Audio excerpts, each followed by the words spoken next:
it provides a lot of flexibility that I think I'm very into the choreography of surgery. I like things organized. I like transitions smooth. I don't like a lot of fumbling and faltering and where's this and we can't find that. I mean, I just like the choreography and the orchestration of surgery to be smooth and efficient. And this is something that it seems like it would help that.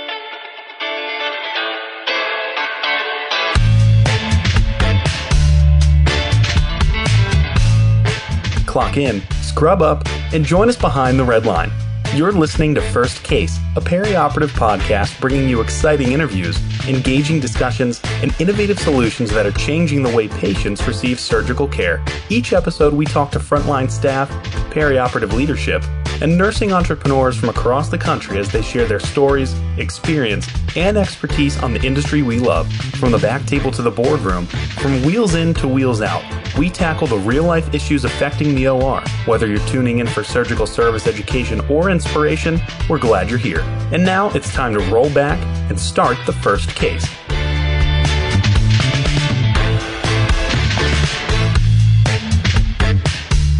On this Vendor Spotlight, we are going to be speaking with Dr. Dearani, Director of Pediatric and Adult Congenital Heart Surgery at the Mayo Clinic, and we're going to be featuring the SmartGown EDGE Breathable Surgical Gown with Assist Instrument Pockets. That's right, you heard it. I said pockets, Melanie. What an interesting innovation. And we're just going to learn a lot about Dr. Dearani's unique background and how that came into play with the development of a gown with pockets.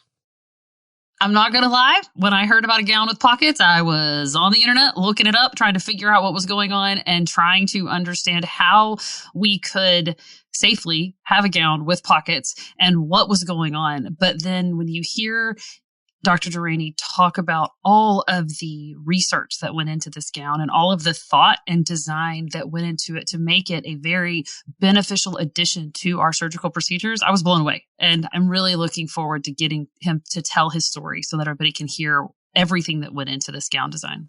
All right, we're going to be right back with Dr. Dearani.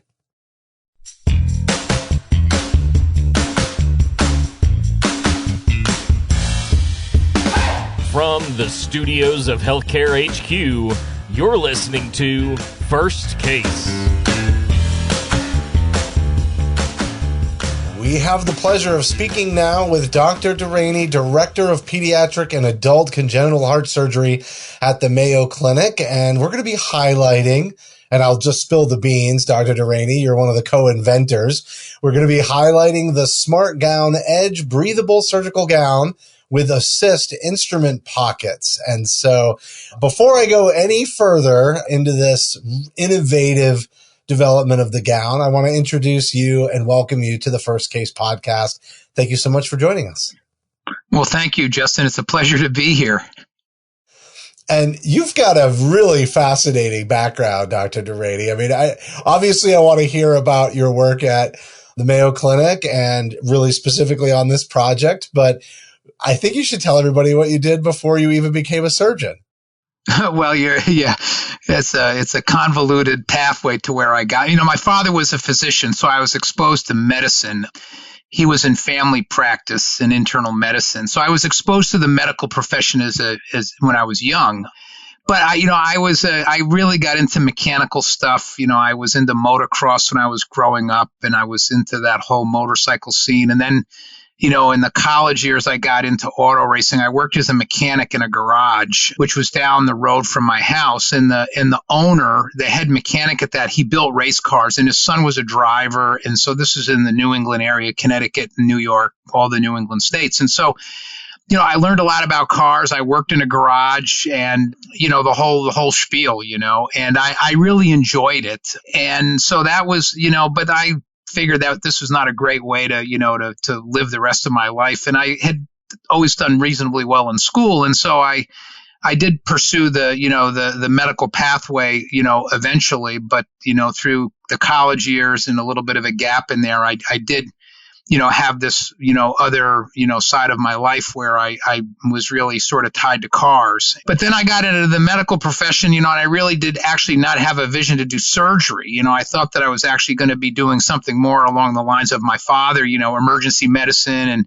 and primary care. And it really wasn't until the end of medical school when I really got exposed to surgery. And I really fell in love with surgery. And maybe it was because I was used to doing things with my hands, and I liked tangible results, and then the cardiac thing came even after that, and I really fell in love with cardiac, partly because of the people I was working with. And I emphasize to the medical students now to be very open-minded when they go on rotations, because their ultimate choice will more likely be determined by an individual they work with as opposed to a specific specialty. I mean, some people know they had a personal experience or a family. They know, I want to be a pediatric neurosurgeon, when they're in high school.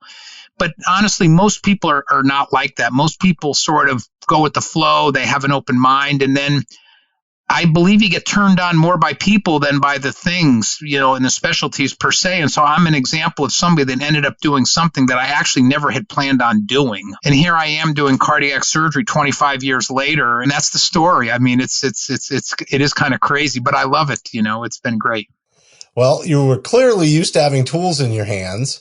And I think there's probably a lot more crossover between that, early years experience being a mechanic and what you're doing today. I think there is. I had the overalls, the tire gauge here, the wrenches here, the screw. It saved a lot of running around in the garage, running back and forth to the toolbox. That was just such a drag, So a lot of the common stuff, you just kept on your body, so that you were reaching to your waist or your shoulder instead of, running across the garage trying to figure out which drawer in the toolbox that particular, tool was in. But yeah, so it was a natural idea, when, translating into the operating room and surgery, where there's a lot of instrumentation, there's a lot of people around the table working and, trying to keep track of the instrumentation and where it is and what's being used. It seemed like a natural idea to at least use some of the common instruments, to keep them close by.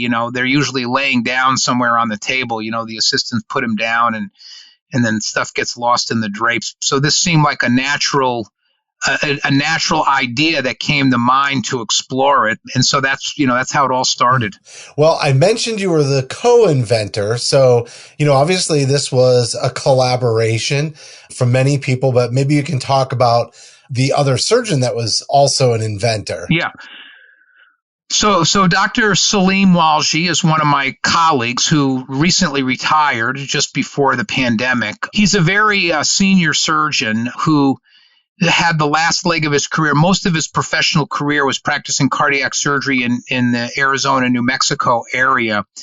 But for the last leg of his career, he came to Rochester and Mayo Clinic. And he's a very interesting man. I mean, he is a guy with ideas. He goes to, the big innovation meeting in Las Vegas every year. He's very into innovation. And so he and I, became good friends. And so we would always talk about, we'd have these different ideas. Some of them were technological things in the operating room. And then some were like, the gown thing. And then, we had chatted about, my background, and we had this idea. And, then we went online and we really saw that there was really nothing out there. There really were no patents per se. And so we decided to explore this together and we worked together. He really is very smart in terms of knowing how to navigate the process. There's no patent, you get a patent. You work with Mayo Ventures, then you try to find a company. In this case, it's Cardinal because it was a garment. But, so he really understood the logistics of how to bring an idea to the market. And so he was a great partner and colleague to do this with because, that was something, I mean, I had the idea, but, trying to make it happen was kind of where he came into play. And then, of course, we work with Mayo Ventures. And then, then it becomes very clear what the avenues are to make this all happen. And that's, here we are today doing this podcast after a wonderful relationship and working relationship with Cardinal. And, we have a product that is on the market. Well, you mentioned you chose Cardinal because of garments. And, this is really built off the innovative technology of Cardinal Health's top selling AAMI Level 4 surgical gown, the SmartGown Breathable Surgical Gown. But now you've got these assist instrument pockets, and you're kind of taking that concept of what you were describing as a mechanic and having pockets and not having to go across the garage to get these instruments. Can you talk about those challenges in the context of a surgeon versus the garage and how that still sort of maintains applicability in the surgical environment? Sure. There's some similarities. There's some differences. Of course, when you're working in the garage as a mechanic, you're independent. It's just you. You're doing your thing. You're responsible for the job getting done. In the operating room, it's different. There's a team of individuals that are working together, and there's a certain choreography of an operation in terms of how it gets done. And there's a scrub tech, nurse or a CST, whatever, a scrub person who has the responsibility of keeping all the instruments organized on their back table and has the responsibility of handing instruments to the appropriate individuals around the table when they're needed. And they're also responsible for keeping track of the instruments so that they know the whereabouts, they keep track of the counts, etc. That's a compulsory responsibility in the operating room to keep track of counts so that nothing, God forbid, gets left in the patient. And so everybody is, every hospital and every operating room has their own protocol in terms of how they keep track of instrumentation and needles and things of that sort. So this person that has this responsibility of handing instruments to the various people around the operating, field, which could be one or two or three individuals. Usually it's not more than three. The scrub would be the fourth. That would be probably the maximum number in general, but it could be just one. It could just be the scrub and it could be the surgeon. But usually there's a first assistant. And so this, I think, helps the scrub person keep track, and it makes it a little bit easier instead of constantly handing things back and forth, which, gets to be, it just gets to be confusing and it's distracting, for what may be going on with the actual operation. We, of course, were worried about, sterility. And of course, at first blush, it sounds like, oh my God, we're going to, but, the sterile field, for most people is from the shoulders to the waist, even though you have a gown.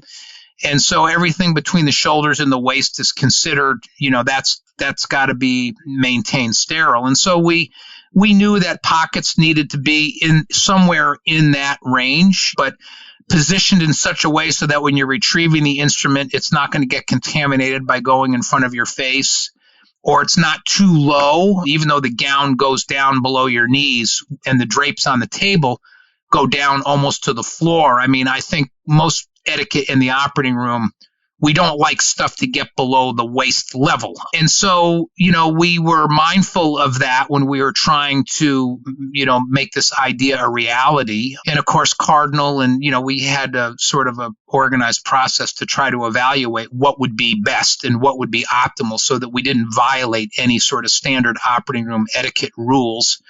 Of course, blunt instruments, it can't be something that's going to penetrate the gown. It's common things like scissors and forceps are probably most of the traffic across the operating room field, particularly for the assistants. And, we were thinking more or less that. So that's how it all came about.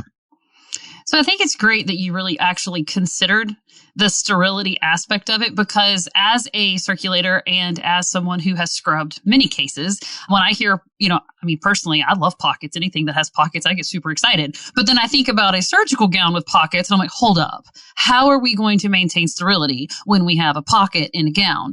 And then to see that you took all of that into consideration and kept it within the surgical sterile rectangle, I guess, that we should keep within our sterile field, and maintained that and had that consideration for sterility, along with the the right instruments that we should be maybe using, or the ones we're using the most with our scissors or our forceps. I like that was considered up front and not an add-on later. Oh, but what about sterility? So I like that y'all thought about that from the beginning. Yeah, we thought, yeah, absolutely. So the angle, we didn't want something coming up in front of our face. So the angle, comes off like this.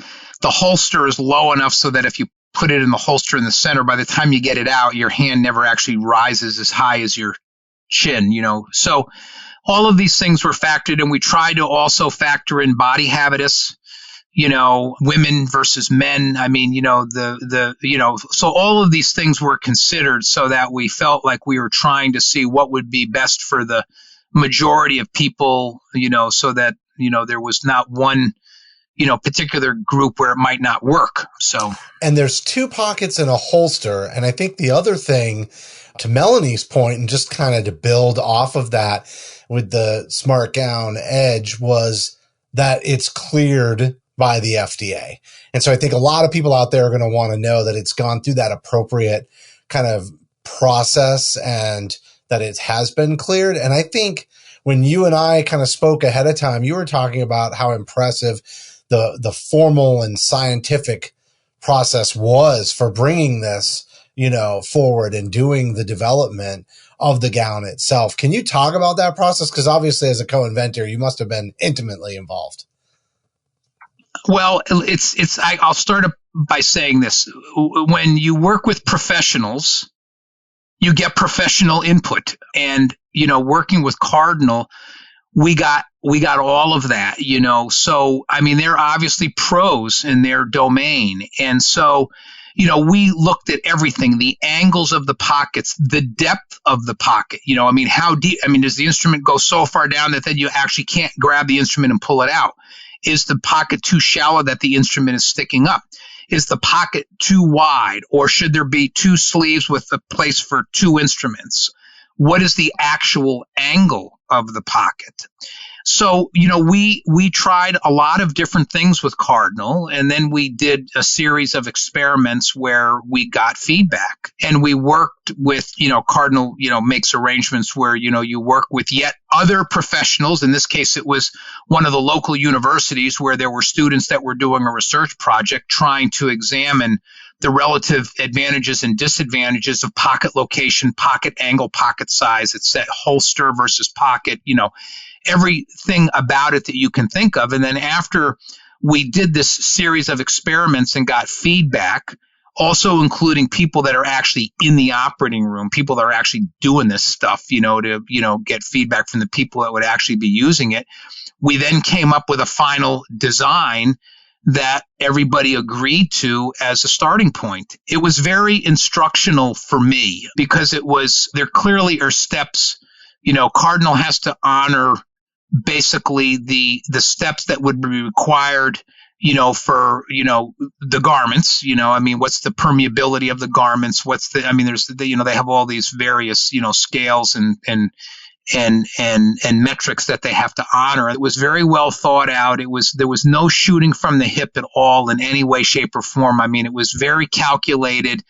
And after we did this, then we did that, and it took a series. It was between 1 and 2 years before we finally got to where we are, and it was worth the wait. You want things to be done right. You don't want to make a rookie mistake. You don't want to not get input from the users and find out, wait a minute, now that pocket is too high. It's going to get contaminated, and then you would have failed right in the beginning. So it was really, and of course the people at Cardinal are very professional. They're very thorough. They're obviously incredibly well informed, and they know their space. I know what my ideas are, but I don't know what the steps are to make sure that we ensure that it gets done right. And they made it. You probably learned more about gowns than you ever thought you would. Yeah, I kid. My daughter's she's getting married. I teased her. She was shopping for her wedding gown, with my wife last week. And I reminded her that I have an interest in fashion design. And I actually do have experience with gowns. But anyway, with that aside.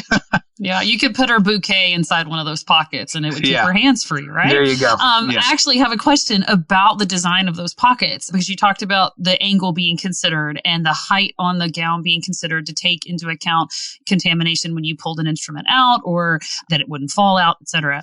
But I'm assuming that the design of the pocket itself, the material that the pocket is made out of, is the same as the rest of the gown, so that if we're putting something in a pocket that might have blood on it or might be contaminated, it's the same protection inside the pocket as it is as the rest of the gown is, correct? The integrity of the pocket is designed to accommodate instruments, forceps, blunt instruments, scissors and things of that may or may not have blood on it. It's not going to, it's not the user is not, it's not a problem for the user.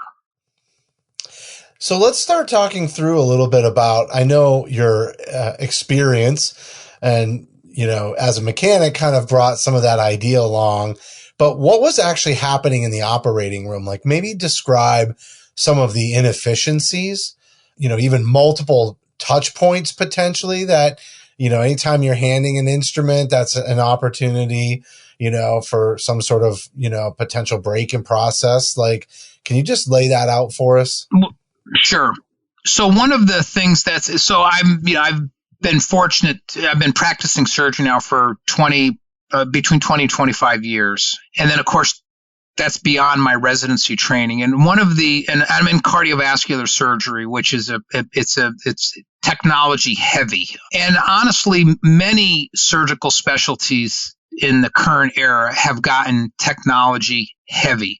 The operating room is filled with technology, not just in the room, but even on the table. I mean, in cardiovascular surgery, we got heart-lung machines, we got tubes, we got wires, we got lines. I mean, there is just, the operative field is a very, very busy footprint where there's a lot of stuff in the field. And so it's very, very common for the assistants to be hanging forceps on hemostats that are clipped to the drapes, leaving the forceps in the pockets of the drapes. And then you go to look for a scissors or a forceps, and then everybody has to stop what they're doing and they're fumbling around the field looking for something. And then, of course, the scrub is frustrated because that person is responsible for knowing where the stuff is. And so, it just seemed natural that, in an environment now that's gotten much more, I don't want to say cluttered, but it's busy. There's a lot of stuff everywhere. It just seemed like a good idea, at least for the stuff that's being used frequently throughout the entire case, to have those 2 or 3 things right on you. You know what I mean? So that we need them, boom. The scrub can see where the forceps is. It's right here, It's not, you're not searching down in the drapes and everybody's got to stop doing what they're doing. So I do think the efficiency of things in the OR it makes it a little more streamlined. It certainly makes it less stressful for the scrub because they can physically see where the instruments are.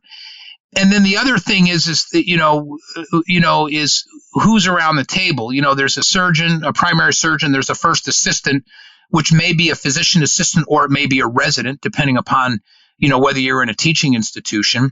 There may be a second assistant who has the responsibility for retracting, holding, cutting sutures, etc. And so the surgeon and the assistant, if it's a resident, could be changing sides of the table throughout the case, sharing the case, so to speak. So then the primary surgeon, which would be me normally, I could be an assistant surgeon at some point in time in the case, and I would be the one cutting the sutures or retracting or holding or, doing whatever. So it provides a lot of flexibility that I think I'm very into the choreography of surgery. I like things organized. I like transitions smooth. I like, I don't like a lot of fumbling and faltering and where's this and we can't find that. I mean, I just like the choreography and the orchestration of surgery to be smooth and efficient. And this is something that it seems like it would help that.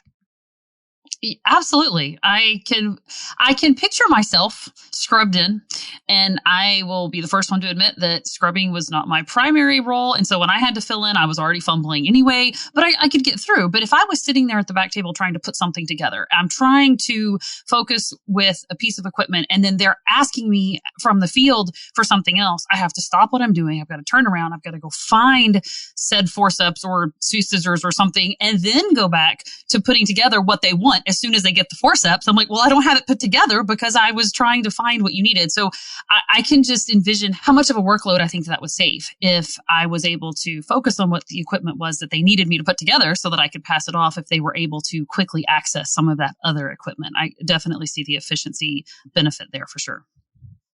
So that's really great. And, I can definitely see the efficiencies and also just the prevention of inefficiencies. There's kind of two angles there because there are a lot of inefficiencies like you just described, Melanie. And you were going through like the thought process with the angle of the pockets, Dr. Dearani, and the development. But what about, people come in different shapes and sizes.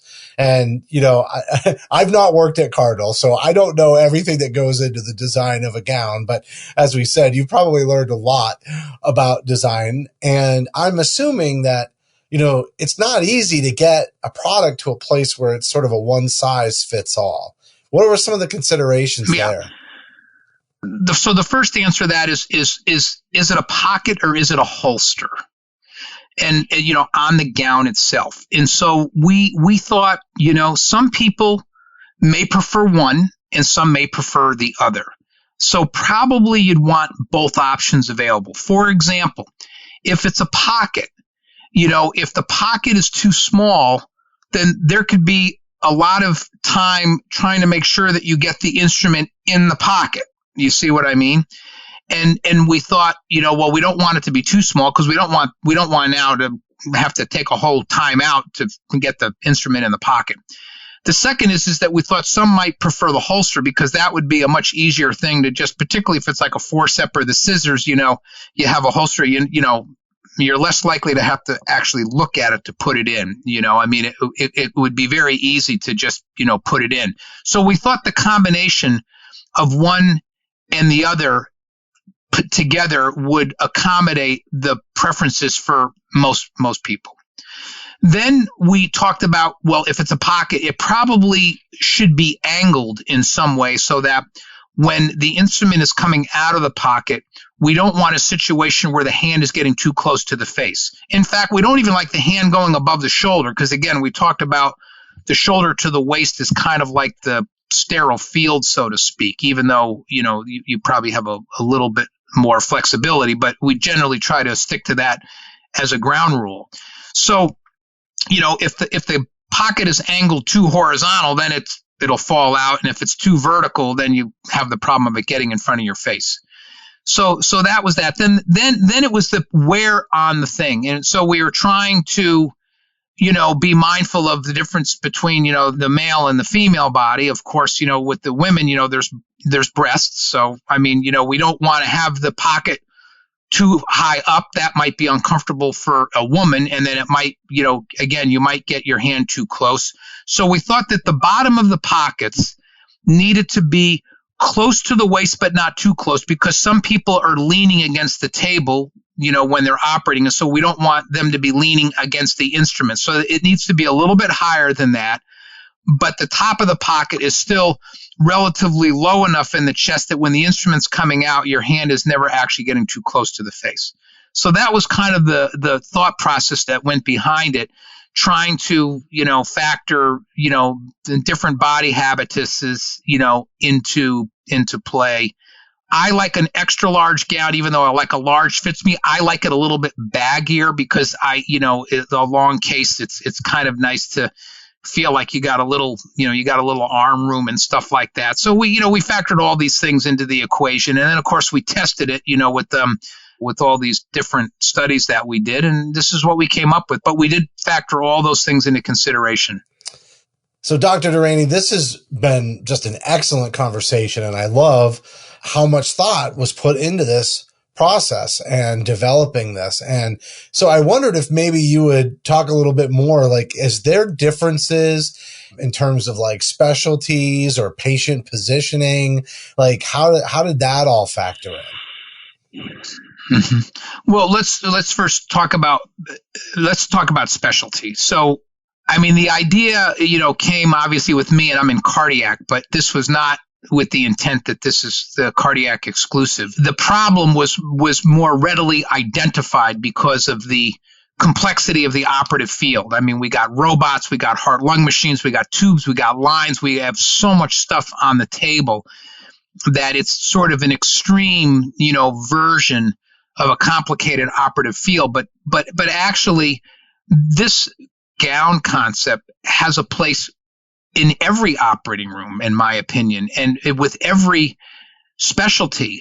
It's, all surgeons all are dealing with the same challenges in the operating room. I mean, they all have scrubs. They all have instruments being passed around the operative field. Depending upon the setting, there may be residents. So then there may be more than one or two assistants, that are participating in the operation. So whether it's neurosurgery with a very small operative field, or whether it's cardiac surgery with a very big operative field, or anything in between, urology, general surgery, whatever it might be, thoracoscopes, laparoscopes. I mean, every surgical specialty is dealing with the additions of evolving technology and a progressively more complicated operative field that every specialty might find value in this. And so that's the first thing. This is not a cardiac surgery centric, thing. This is really my view of a surgeon anywhere. I mean, it could be a plastic surgeon that's sitting down doing hand surgery and only has a scrub, I mean, that surgeon, may like having, the suture scissors herself or himself in their pockets so that we're not constantly reaching, to get it. And then it could be, 4 people around the operative field where, there's just a lot of traffic of instruments going here, there, and everywhere. So all specialties, might find it helpful. The next is position. We actually talked about whether or not a surgeon would be standing or whether a surgeon would be sitting. Whether it's just a surgeon operating, in isolation, or whether it's a surgeon that has, 1 or 2 assistants, there's value. And then in terms of patient position, I think the importance of patient position is also something that we considered. For example, in thoracic surgery where the patient's tipped on their side, and there could be orthopedic procedures where the patient is tipped on their side, it's very easy for instruments that are laying on the field to roll off the field onto the floor, if the patient is in more of a vertical position. And so we thought we factored that into the decision making too. So really, whether it's OBGYN and it's a woman, that's in a lithotomy position and the surgeon is sitting at the foot of the table, whether it's a spine operation where the patient is on their side or whether the patient is prone, or whether it's your more garden variety operations where, patients lying on their back, or whether it's brain surgery, or whether it's head and neck surgery where the operative field may be very, very small and isolated. All of, where then there's no room to put anything down on the table. There is no table. All of these things were factored into the decision making and the utility of having the surgeon or the assistants becoming progressively more self-sufficient and less reliant on a scrub or somebody else to, be moving instruments, here, there, and everywhere. Well, I can tell you, this seems like a very simple innovation, but clearly a lot of thought went into it and a lot of considerations that you might not otherwise think of. Again, obviously, Melanie, you asked the big one about whether or not you're maintaining the sterile field, but all of the thought about, how are instruments going to enter a pocket or a holster? How are they going to come back out? Is it really going to make it easier for you to, hold on to that instrument versus, handing it back off to the scrub? So I just want to commend you on bringing something from your past. And really, this is where innovation comes from. People have a certain experience in some other line of business or some other, maybe it's a passion, something you do in your free time. I say this a lot in conversation, but we're all innovators. It's just whether or not we take action on it. We all have ideas that could really improve, just our day-to-day lives. And this is one of those, Dr. Dearani. So I didn't realize it was like a nearly 2-year process. I mean, again, that just highlights how much went into it. Well, the pandemic, there was obviously were some limitations during the pandemic. I mean, things were done remotely and, we couldn't do face to face, but I'll close with the final story that Dr. Walshy and I, when we were working with Mayo Ventures and we were talking to Cardinal, the analogy that we used was the simple concept of wheels on a suitcase. When the idea of wheels on a suitcase came about, it was kind of like, really? I mean, now you can't buy a suitcase without wheels, preferably and most wheels. of them have but preferably 4 wheels, exactly. So when we were talking to Mayo Ventures and Cardinal, we were using that as the analogy, that this is a simple idea, and it's a simple idea that hopefully will have some, just some practical use for, people that are doing this day in and day out, and that it would be helpful. Yeah. Well, great job. We've got a couple of links in the description. So if you're listening to this on the First Case smartphone app, just open it right up and you'll see some links to some more information. So there's a product page that also has a form, so you can get connected with a Cardinal Health sales representative, as well as some general information on all of the SmartGown technology. So make sure you check out both of those links. And Dr. Dearani, great job. Thanks so much for coming on the show today. Well, thank you for including me. Thank you to you, Melanie. And of course, thank you to my colleagues at Mayo Ventures that helped us see this, to the finish line. And of course, to Cardinal Health. It's been a pleasure working with the folks at Cardinal Health. They're professional in every sense of the word. And just the amount of respect and admiration for their process, the whole way they approached this was professional in every sense of the word, complete, thoughtful.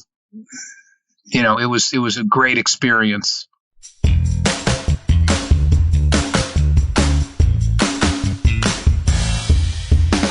All right, everybody, that was Dr. Dearani, Director of Pediatric and Adult Congenital Heart Surgery at the Mayo Clinic.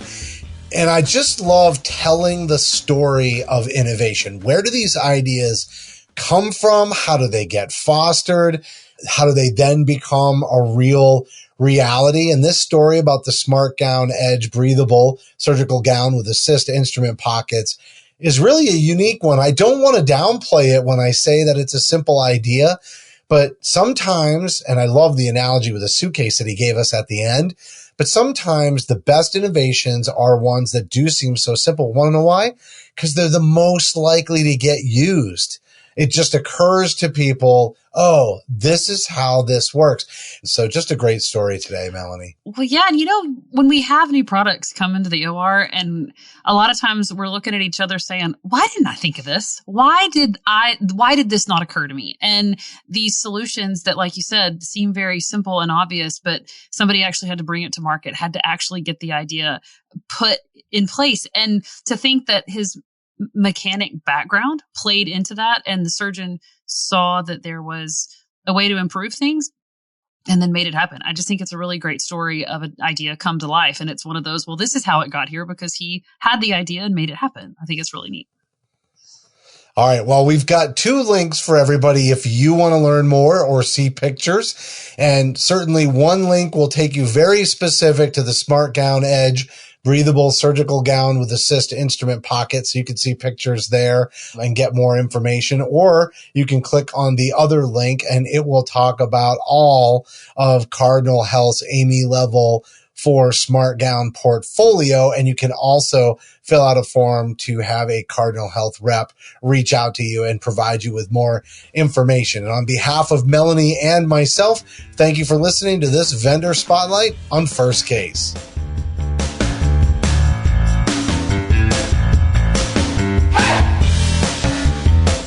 Thank you for listening to this week's episode of First Case.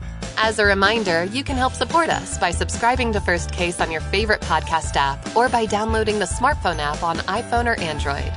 Simply search for First Case in the App Store or Google Play.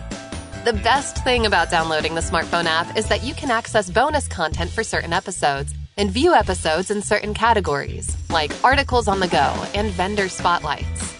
Are you following us on LinkedIn or Facebook yet? If you are and you love an episode or post, then let your social network know about it. Like, comment, or share our posts along with your thoughts and keep the conversation going.